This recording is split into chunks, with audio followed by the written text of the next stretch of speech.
Така дяконът тръгна към селото, а след него вървеше брат Иларион, носейки в едната си ръка святата Библия.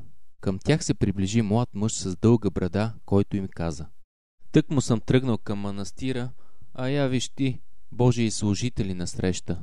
Ще ме изповядаш ли, отче?“ „Готови сме, страннико, не само да те изповядаме, а и да те просветим в народното дело, което сме започнали.“ „Готов съм да чуя.“ „Не избързваме ли, Василе? Може ли да му имаме доверие? Изглежда благороден, с дух Божий в сърцето. Аз съм поет и революционер.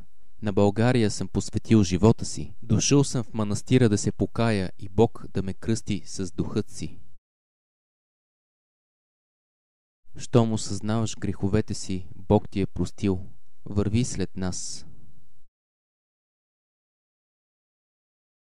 „Отче, готов съм да чуя от тебе.“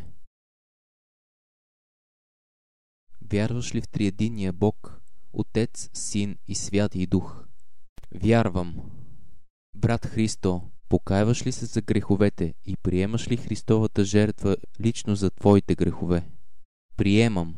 На основание на твоята изповед и на властта, дадена ни от Бога, ти си спасен.